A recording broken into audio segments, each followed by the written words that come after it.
Bien, bonjour à toutes et à tous. Je vais donc reprendre après l'exposé de Mariangela Albano sur le blending, je vais reprendre le fil de notre propos sur la question des cadres conceptuels ou des frames que j'avais introduite à partir du commentaire de quelques citations de Fillmore. Je ne vais pas y revenir longuement, mais simplement je vous rappelle, j'insiste sur un passage de cette citation que j'avais déjà donnée il y a donc 15 jours, extraite de l'article Frame Semantics de 82 de Fillmore, indiquant, disons, des rudiments d'une définition du frame. Par le terme frame, j'ai à l'esprit un système de concepts liés entre eux, de telle sorte que pour comprendre l'un d'eux, on doit comprendre la structure totale dans laquelle il s'inscrit. Lorsque l'un des éléments, une des choses dans une structure de ce genre est introduite dans un texte ou dans une conversation, tous les autres éléments sont introduits, enfin disons sont rendus automatiquement disponibles. Donc il y a bien cette idée que dans le frame, bon, je vais dire frame parce que la traduction de cadre conceptuel est un peu plus lourde peut-être, je ne sais pas, j'ai pas trouvé encore d'équivalent meilleur pour cela. Il y a d'ailleurs tout un travail à faire de traduction des termes de la linguistique cognitive dans d'autres langues, enfin notamment en français, parce que la plupart des auteurs qui s'inscrivent dans ces courants écrivent en anglais en réalité, quelle que soit leur nationalité. Donc il y a peu de travail de traduction, mais je pense que ça pourrait être intéressant. Bref, en attendant, disons frame, puisque c'est le terme le plus généralement utilisé. Donc il y a cette idée que le frame relie des éléments et on avait vu quelques exemples avec l'orphelin, etc., qui précisaient cela. Plus techniquement, donc, on a donc des formes linguistiques, disons, apparentes, les formes linguistiques observables, qui elles-mêmes sont l'indice de catégories sémantiques ou cognitives. Donc là, on retrouve l'opération de catégorisation au sens usuel en linguistique cognitive. Mais ici, les catégories sont conçues comme des éléments de frames. Donc les cadres conceptuels, les frames, sont bien des systèmes de catégories. C'est ce que j'avais essayé d'illustrer par les exemples que j'avais commentés. Le contexte joue un rôle important pour la compréhension et l'utilisation de ces frames. Alors, Fillmore, donc, a été à l'origine, et j'avais terminé sur ce point il y a 15 jours, a été à l'origine d'un projet qui s'intitule FrameNet, qui est en ligne. Je vous ai indiqué ici un lien. Donc, cette théorie des frames si vous voulez, s'est développé dans le sens de la construction d'un outil qui permet d'analyser des phrases. Alors, je vais vous présenter cet outil qui ressemble à cela. Disons que l'interface correspond, enfin, c'est un exemple à une capture d'écran à partir du mot abandonment. Donc vous avez donc une définition, un code de couleur qui va indiquer les différents rôles des éléments des frames, et puis un index des frames. Donc on va voir un petit peu comment ça fonctionne, et on va le voir à partir d'un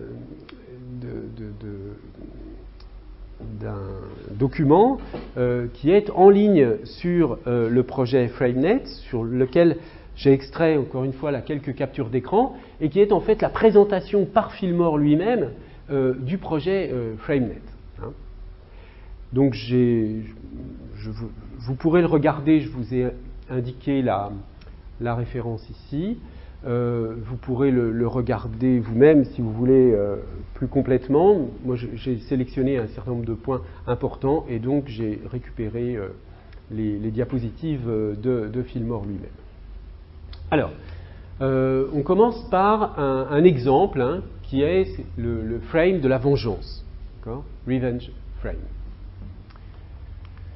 Alors, qu'est-ce que c'est que le concept de vengeance envisagé comme un frame? C'est une situation dans laquelle quelqu'un A a blessé, a fait quelque chose, disons, pour blesser B, et B décide de s'attaquer à A en retour, et l'action de B est menée indépendamment de tout critère légaux ou institutionnels. Bon. Donc, vous voyez, on a une description de ce qu'est la vengeance. C'est ça, revenge, c'est l'idée de vengeance. Quelqu'un se venge de quelqu'un d'autre parce qu'il y a donc une action qui a été faite et la personne qui a subi cette action veut à nouveau affecter la personne qui est responsable de l'action d'origine, et donc on va décrire cette situation de manière un peu plus précise. Donc il y a un certain nombre de noms, de verbes, d'adjectifs qui sont, vous voyez, ce qu'on indiquait tout à l'heure ici, qui sont les formes linguistiques indices des phrases.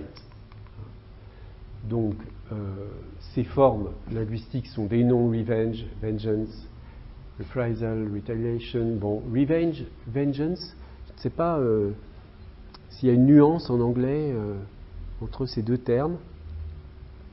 L'idée générale est la même, mais je ne serais pas capable de dire s'il y a une nuance entre ces deux noms. Bon, des verbes, avenge, revenge, etc. Des adjectifs. Okay.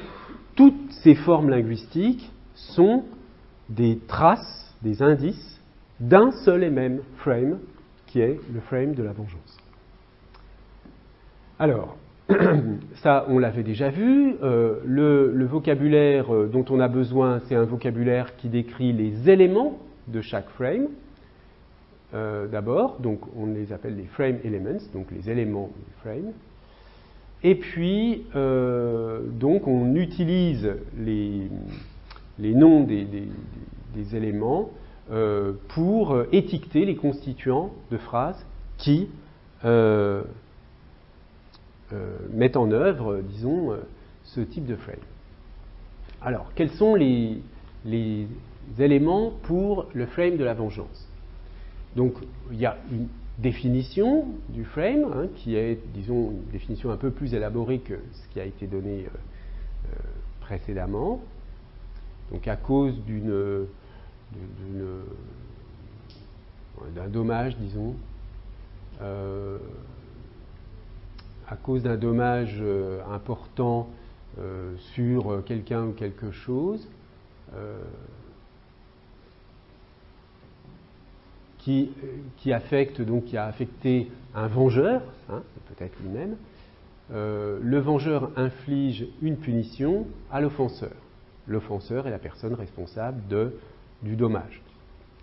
Donc ça nous donne une liste de constituants du frame, qui vont être donc le vengeur, avenger,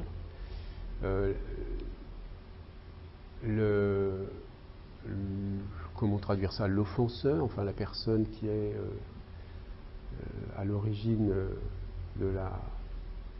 du fait qu'il y ait eu vengeance, le dommage, la partie,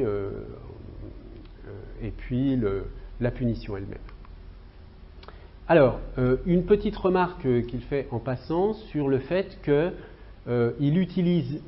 revendique le fait d'utiliser des termes spécifiques comme injury, offender, etc., plutôt que des termes comme agent, patient, but, comme il l'a fait dans la case semantics précédemment, c'est-à-dire que, disons que Fillmore a été le premier peut-être à essayer d'élaborer une sémantique à partir d'un modèle proche de la grammaire générative, mais appliqué à la sémantique au lieu qu'il soit appliqué à la syntaxe. Et là, il utilisait beaucoup ces termes très généraux d'agent, patient, etc. Mais là, dans la description des éléments du frames, il revendique l'utilisation de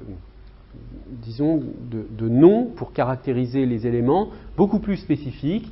Pourquoi? Eh bien parce que ces termes seraient trop généraux et donc ça ne donne pas des critères assez précis pour faire des recherches ensuite. C'est ça, disons, la raison la plus importante. Donc, on arrive à une définition du frame et un ensemble d'éléments du frame. Alors, à partir de là, on a des corpus, hein, et donc, on va rechercher automatiquement la présence de frames à partir des noms qui sont des termes, des mots qui sont les indices des frames. Alors, le principal corpus de FrameNet, c'est le British National Corpus, et puis il y a d'autres corpus qui ont été ajoutés par la suite. Au total, un grand nombre donc d'occurrences de mots.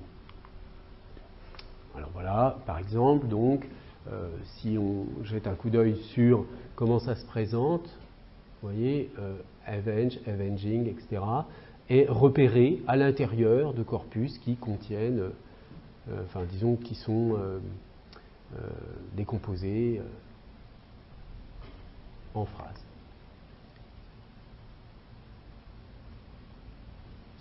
Alors ensuite, il sélectionne les phrases qui ont des collocations communes et donc ils font apparaître les contextes syntaxiques.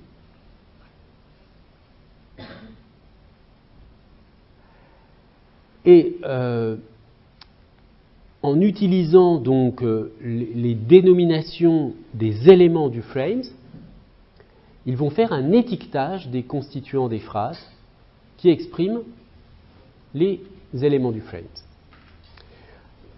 Donc, autrement dit, on va aboutir à une sorte d'étiquetage sémantique, hein, d'un corpus. Alors, la chose se présente de la façon suivante. Donc, vous avez à gauche là une liste de frames. Donc, vous voyez qu'on s'est arrêté sur le frame Revenge, mais il y en a plein d'autres. La liste des éléments du frame. Alors, on reconnaît, bon, c'est un peu difficile à lire, mais injury, injured party, etc. Bah oui, on peut peut-être les lire un petit peu mieux ici. Il y a l'Avenger, etc., etc. Donc ça, ce sont les éléments du frame de la vengeance. Les contextes qui ont été choisis. Et puis des phrases, ici, dans lesquelles il y a le mot mort en plus. Enfin, c'est un exemple, hein, en plus du frame de la vengeance. D'accord ? Donc ici, vous voyez qu'à chaque fois, les phrases, elles sont étiquetées, mais elles ont été étiquetées grâce à l'espace d'annotation qui est ici. Et c'est évidemment un travail quand même assez considérable, hein, qui se fait petit à petit. Donc, au total, les résultats sont que on peut faire apparaître des liens entre les éléments, bien sûr, des frames, puisque c'est ça qui caractérise le frame lui-même. Et puis, il y a aussi, je vous montrerai dans un instant, des informations sur la réalisation grammaticale des frames. Et Donc tout cela est apparent sur le site web. Alors, si on regarde maintenant précisément le frame, bon, par exemple ici c'est l'entrée pour le verbe avenge. Donc il apparaît dans le frame revenge.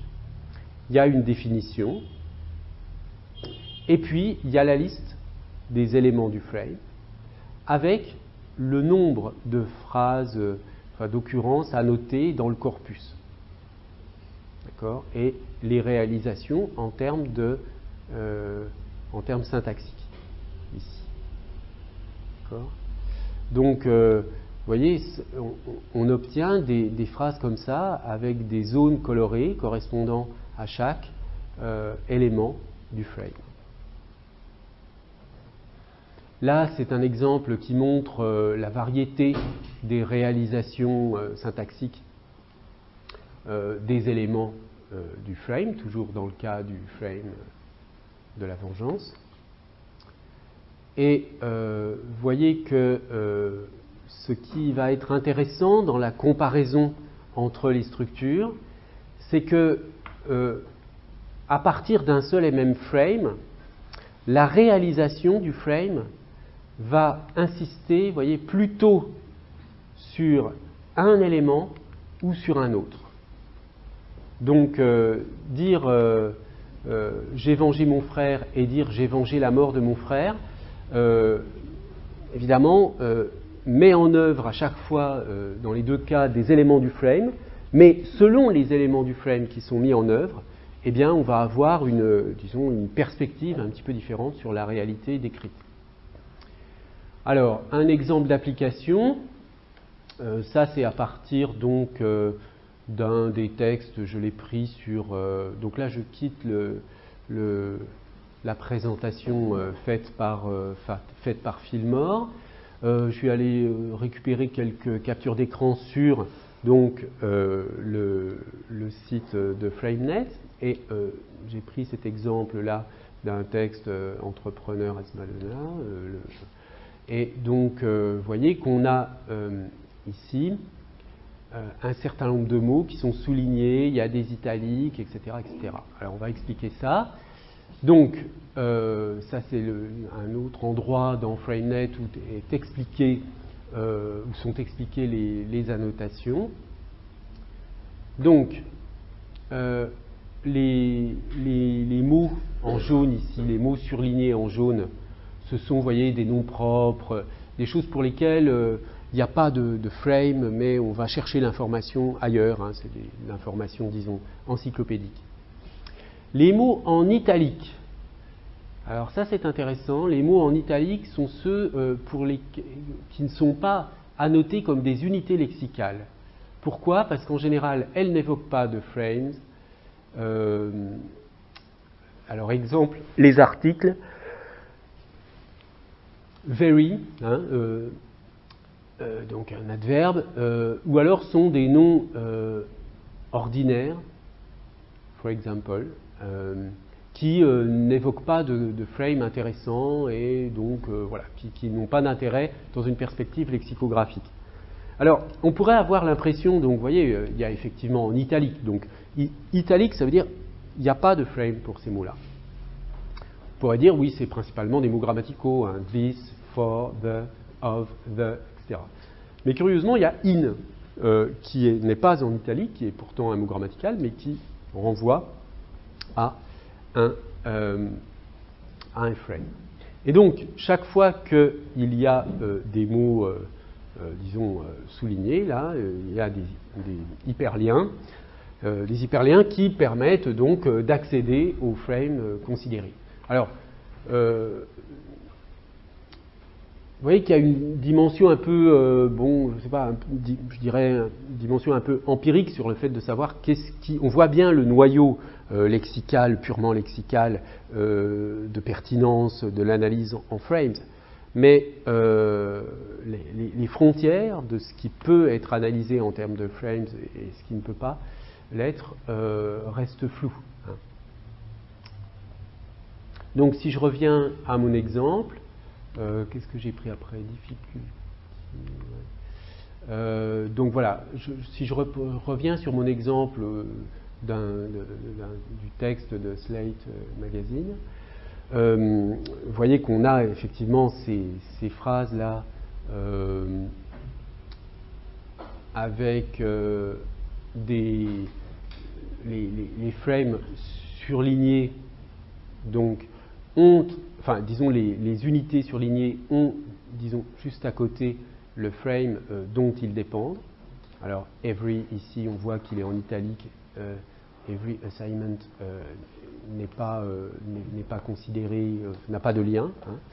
Et puis, alors, si on s'intéresse par exemple à ce cas-là, challenge, difficulty, si on clique sur cet élément, on tombe sur difficulty, qui est un frame, et donc avec un certain nombre d'éléments, hein, avec l'accès aux unités lexicales, à l'index des unités lexicales qui correspondent à ce frame.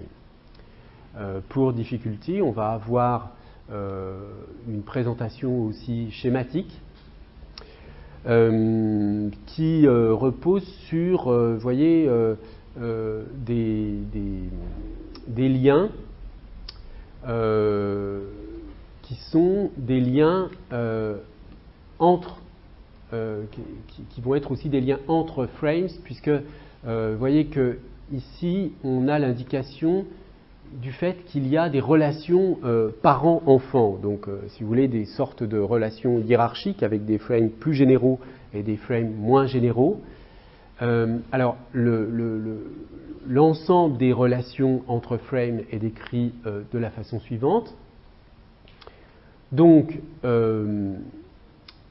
par exemple, un frame comme apply heat va pouvoir décrire un cuisinier, hein, va pouvoir décrire une situation dans laquelle on va avoir un cuisinier, de la nourriture, un instrument qui produit de la chaleur, et tout ça va être évoqué par des mots comme cuire, bouillir, etc.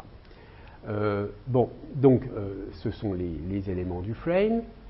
Et le point sur lequel je veux insister ici, c'est sur le fait que FrameNet inclut aussi les relations entre les frames et que ces relations les principales relations sont les suivantes. Alors il y a la relation dite d'héritage, hein, qui est décrite comme une is a relation, donc c'est-à-dire que ici c'est le sous-type, hein, c'est un peu le cas général que je décrivais il y a un instant. Donc par exemple, revenge, le frame de revenge est vu comme un sous-type d'un frame plus général qui est rewards and punishments. D'accord ? Donc ce frame, revenge, hérite des propriétés de ce frame plus général. Bon. Ensuite, il y a using comme deuxième relation. C'est l'idée que le frame, disons, dépendant, présuppose un frame plus général comme arrière-plan. Alors, par exemple, le frame de la vitesse présuppose le frame du mouvement. D'accord ? Il y a le sous-frame, donc qui est en fait un élément d'un événement plus complexe, d'accord, représenté par le parent, par exemple Criminal Process Frame, qui va avoir comme sous-frame, subframes, l'arrestation, arraignment, comment vous traduiriez arraignment?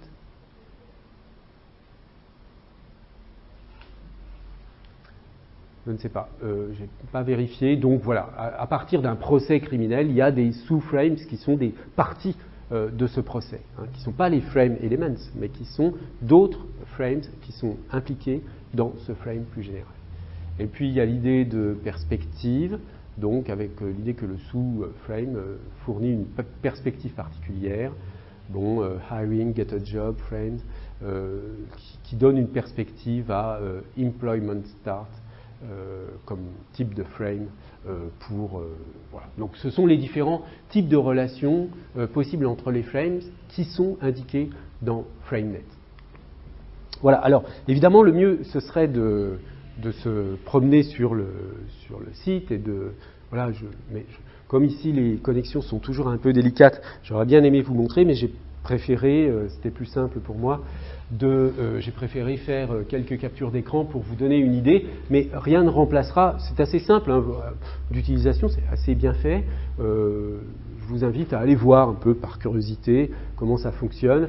Vous pouvez, alors évidemment c'est uniquement sur l'anglais, il y a un équivalent français mais qui n'est pas aussi développé. Mais disons que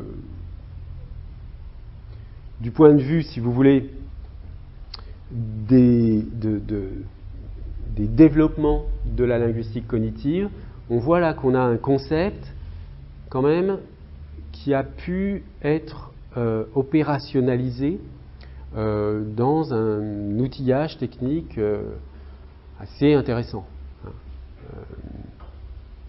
Alors, évidemment, d'une langue à l'autre, les frames peuvent être assez constants, mais ils peuvent être aussi variables.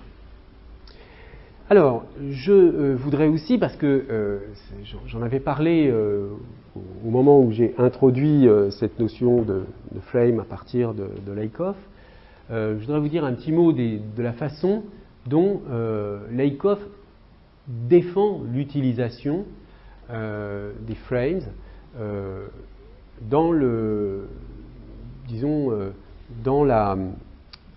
la pratique politique. Et donc il a commencé à développer cela. Bon là je prends un article déjà un petit peu ancien, mais peu importe parce que j'ai choisi cela parce que c'est beaucoup plus démonstratif que certaines déclarations plus récentes sur son blog. Il y a ce livre Don't Think of an Elephant dont le titre est justifié par le fait que si on vous dit ne pensez pas à un éléphant, forcément vous y pensez. Hein. Vous ne pouvez pas ne pas y penser.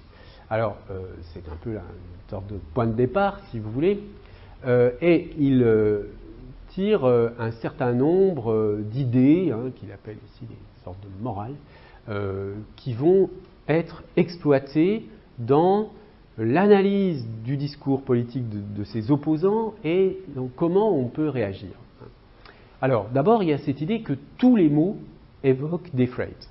Alors, évidemment, ce discours de Lakoff, ici, il vise, non pas des linguistes, mais il vise des gens qui ne sont pas spécialistes et qui vont pouvoir éventuellement utiliser les outils linguistiques pour des fins qui n'ont rien à voir avec la recherche. Hein. Alors, donc, c'est pour cette raison que ces explications sont assez élémentaires, mais on retrouve quand même, disons, les grands principes de l'analyse technique des frames. Alors bon, le frame est une structure conceptuelle qu'on utilise dans la pensée. Le mot éléphant évoque un frame avec une image d'éléphant et une certaine connaissance. Un éléphant est un gros animal avec des grandes oreilles, etc. etc. Et une trompe qui fonctionne à la fois comme un nez, comme une main, qui a des grosses jambes, etc. Bien. Alors, vous voyez qu'on est loin là, on est quand même un peu loin du frame au sens le concept de frame, on le voit bien, mais le frame à la Fillmore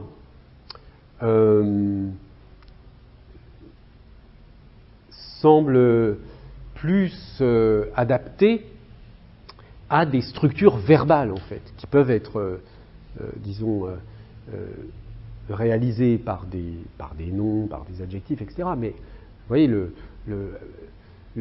l'idée de frame véhiculée par Fillmore, elle repose plutôt sur des procès. Hein, la vengeance, il y a des actants, sur des situations, l'hôpital, etc., etc.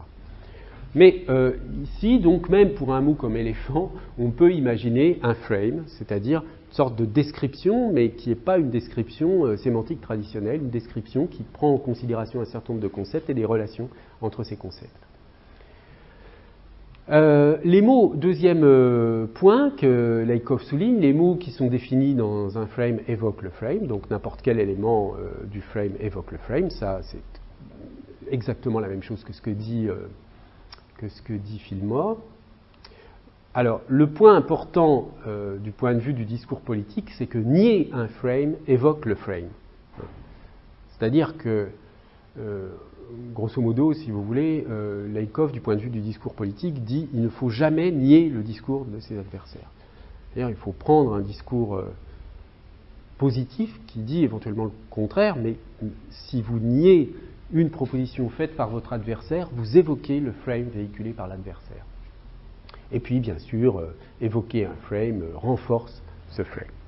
Bon, il y a toujours ces idées pas trop présentes chez Fillmore que il y a une sorte il y a des circuits neuronaux qui sont sous-jacents à l'existence de ces frames et qu'il y a une sorte de renforcement synaptique en quelque sorte de ces frames lorsqu'ils sont activés. Alors, un exemple intéressant que je trouve très explicite, c'est l'exemple qui donne pour tax relief. Donc, qu'on traduirait en disant la baisse de la pression fiscale, oui. Mais relief, c'est quand même une idée, il n'y a pas l'idée de pression, c'est pas tout à fait la même métaphore. Hein.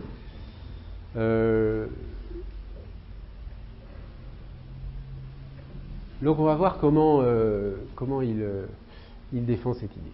L'idée étant que on croit que la description faite, l'idée générale étant que le public peut croire que la description faite par des journalistes ou par des hommes politiques de certaines réalités sont plus ou moins neutres, mais en réalité, elles ne sont pas neutres, ces descriptions, et elles évoquent donc des frames. Alors, là, vous voyez, c'est assez ancien, puisqu'il parle de George W. Bush, et donc, cette idée que Bush a introduit, disons, à partir de la Maison-Blanche, dans des communiqués de presse, dans les discours officiels, etc., des conservateurs, bien sûr, l'idée de tax relief, donc baisse. Alors, c'est pas seulement baisse des impôts. Relief, c'est l'idée qu'on est quand même, qu'il y a une sorte de comment dire, d'attaque qui cesse, quoi, ou qu'est-ce que vous donneriez comme traduction littérale de relief? Soulagement, oui. Oui, oui, c'est vrai, je l'avais indiqué. Donc, le mot relief, donc l'idée de soulagement, évoque un frame dans lequel il y a une personne affligée qui n'a blameless, c'est-à-dire qui n'a rien, qui n'est pas blâmable, enfin qui est affligée sans avoir rien fait de spécial, et qui a une affliction, une douleur, ou qui est imposée par une cause extérieure. Et le relief, le soulagement, c'est le fait qu'on enlève cette douleur et que le fait d'enlever cette douleur est dû à une entité, à une instance qui est celui qui enlève la douleur. Bon. Donc, il analyse ce frame comme un cas particulier. Vous voyez, là c'est une relation, comme on l'a vu tout à l'heure dans les relations entre les frames, c'est une relation c'est le premier type de relation, la relation d'héritage. Donc c'est un sous-type de frame. Ce frame de tax relief est un cas particulier du frame rescue, c'est-à-dire du frame, du sauvetage, enfin de sauver quelqu'un, dans lequel il y a un héros, une victime, un crime, un méchant, et donc un résultat de l'action. Et puis, bien sûr, le héros est forcément bon, le méchant est forcément mauvais, la victime, une fois sauvée, témoigne de sa gratitude à l'égard du héros. Bon. Alors, une expression aussi élémentaire, aussi simple que tax relief va évoquer ce frame. Donc, c'est évident, mais disons que Lakoff le détaille. Taxes, donc dans cette phrase, sont l'affliction, c'est-à-dire le crime. Ceux qui proposent des taxes sont donc les méchants. Celui qui paye les taxes, c'est la victime. Enfin, les impôts, celui qui paye les impôts est la victime. Et ceux qui demandent une baisse de la pression fiscale sont des héros qui méritent la gratitude de ceux qui payent les impôts. Et donc chaque fois que l'idée de Lakoff, c'est que chaque fois qu'on utilise cette notion, mais en français effectivement, la pression fiscale, la notion de pression fiscale, je pense qu'on pourrait dire un peu la même chose. Chaque fois que quelqu'un utilise cette expression, eh bien, la vision de l'impôt comme quelque chose qui vous crée des problèmes est activée.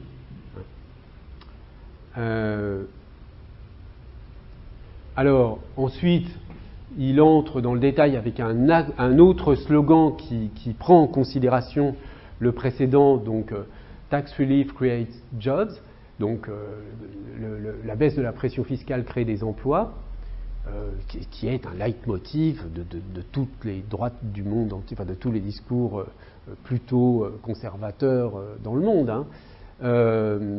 Et donc, on a cette même logique, qui est la logique du frame, qui n'est pas forcément la logique économique.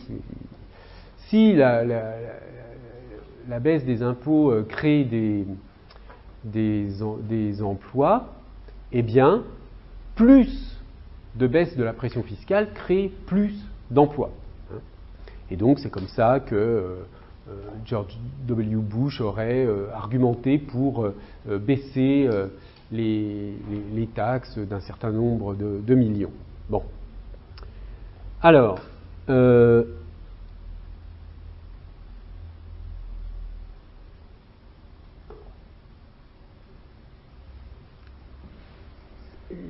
il évoque ensuite une situation de discours entre deux opposants politiques, dans laquelle le conservateur, le partisan donc de ce tax relief, dirait à un libéral, certains disent que la baisse, le soulagement de la pression fiscale crée plus d'emplois, vous avez voté contre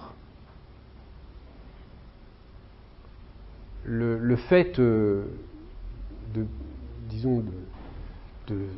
baisser la pression fiscale. Pourquoi? Et là, ce qui est intéressant, c'est de dire que si on formule les choses de cette façon-là, eh bien, l'adversaire est pris, est bloqué, parce que, en réalité, on ne peut pas répondre à cette question sans renforcer le frame. Et évidemment, la seule réponse, c'est reframe. C'est-à-dire, il faut proposer un frame concurrent. Donc, si vous voulez, le message politique fondamental, c'est de dire que lorsque, dans un discours politique auquel on souhaite s'opposer, un frame est visiblement mis en place, il ne faut surtout pas nier ce frame. C'est-à-dire dire, par exemple, la pression fiscale, la baisse de la pression fiscale ne va pas créer d'emploi, parce que là, vous évoquez le frame. Il faut proposer un frame concurrent. Donc, c'est une formule qu'on trouve très souvent chez Lakoff, reframe the debate. Hein, il faut recadrer le débat. Et donc, par exemple, développer un frame dans lequel on montrerait que l'impôt assure une cohésion sociale si c'est une redistribution de la richesse, etc., etc. Enfin, des choses de ce genre-là, vous voyez. Alors, plus récemment, il y a un autre exemple à propos, alors vous voyez, ça date de mars 2017, donc de l'année dernière, un texte dans lequel Lakoff s'était amusé à analyser les tweets de Trump.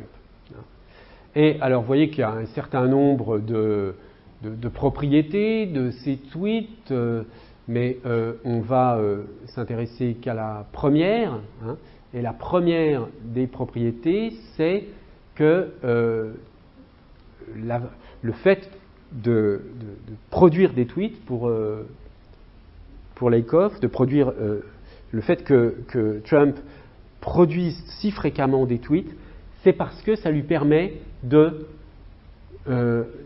le premier à cadrer le débat. Hein. Donc, preemptive framing, he frames first. Hein. He frames first. Donc, c'est lui qui est le premier à poser un cadre. Donc, ça lui donne un avantage. Hein. Voilà, c'est un peu comme ça, c'est une taxinomie des Trump de tweets selon Lakoff, et donc avec un certain nombre d'exemples qui montrent comment Trump utilise donc cette façon ce type de cadrage des débats d'une manière très intempestive, très, très rapide et régulière.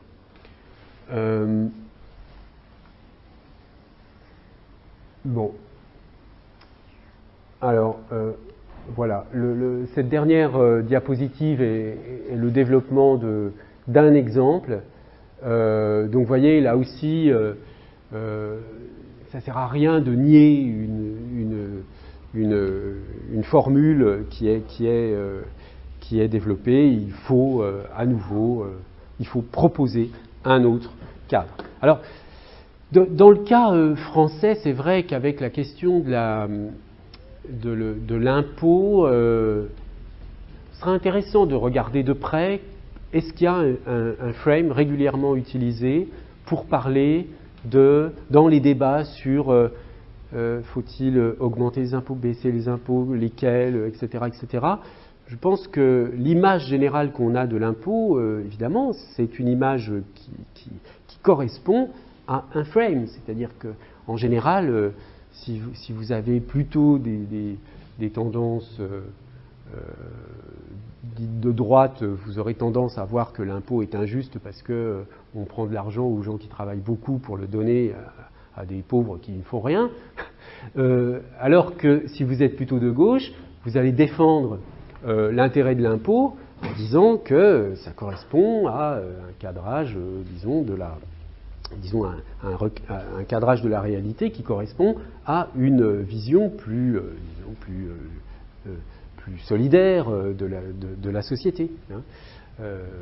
D'ailleurs, curieusement, je ne sais pas si vous avez vu passer ça, il y a eu récemment les résultats d'une enquête sur les pays qui sont les plus, où le bonheur, la mesure du bonheur est la plus élevée, et donc c'est la Norvège qui arrive en tête, et les autres pays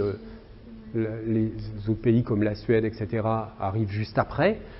Bon, mais c'est vraiment la Norvège qui arrive en tête. Hein.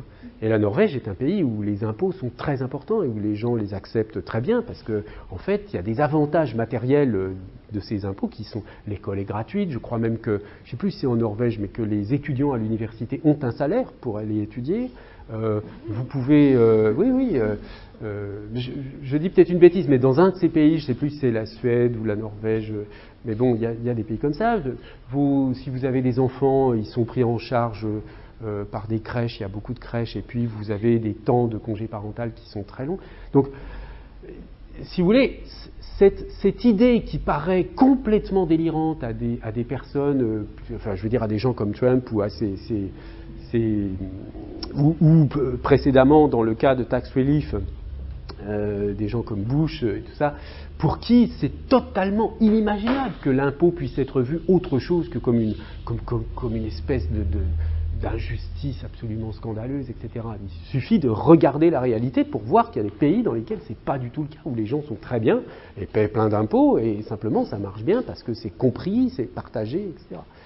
Bon voilà, donc on voit bien là que très souvent le discours, pas seulement politique d'ailleurs, hein, parce qu'on pourrait dire beaucoup, on pourrait faire une analyse du même genre du discours amoureux par exemple, hein, en reprenant un peu ce que Barthes avait fait d'une certaine façon sur les fragments d'un discours amoureux. Il y a des frames, des façons d'imposer un cadrage de la réalité via ces frames, qui sont donc, vous voyez l'intérêt, qui sont un peu plus quand même, qui disent quand même des choses un peu plus précises que simplement la catégorisation, la conceptualisation, la catégorisation, puisque les frames mettent en relation des catégories, en fait, hein, puisque les frame elements sont eux-mêmes des catégories, et les frames, on peut les voir à la fois comme des descriptions de catégories, hein, puisqu'après tout, le concept de vengeance, on peut le voir comme une catégorie conceptuelle, hein, l'idée de vengeance. Mais simplement, ces concepts sont décrits à partir de concepts élémentaires et de relations entre des concepts élémentaires via un scénario. Et c'est ça l'idée novatrice, intéressante dans le cas du frame, c'est qu'il y a une relation dynamique entre ces éléments. Ce n'est pas juste une relation associative, c'est-à-dire c'est pas juste un mot est associé à d'autres. Il est associé à d'autres, certes, mais associé avec certaines valeurs sémantiques, hein, avec certaines valeurs sémantiques ou conceptuelles. Oui. Est-ce que certains éléments frame peuvent être contenus dans d'autres frames? Oui, bien sûr. Hein, c'est assez courant. D'ailleurs, les frame elements, on les retrouve. Enfin, je veux dire, quand vous faites une recherche sur FrameNet à partir d'une unité lexicale, vous allez trouver plusieurs frames, et donc dans lesquels un même élément va se trouver. Hein. Oui. C'est tout. Ça fait tout. Non, justement, c'est-à-dire c'est assez fluide au contraire. Hein. C'est-à-dire qu'on va avoir, des enchevêtrements liés aux éléments de frame, mais là je n'ai pas d'exemple précis qui me vienne en tête, mais il suffit de jeter un coup d'œil sur FrameNet pour vous en rendre compte. Voilà, écoutez, je ne vous en dirai pas plus cette année sur les frames, on passera à autre chose la semaine prochaine. Merci de votre attention. Merci.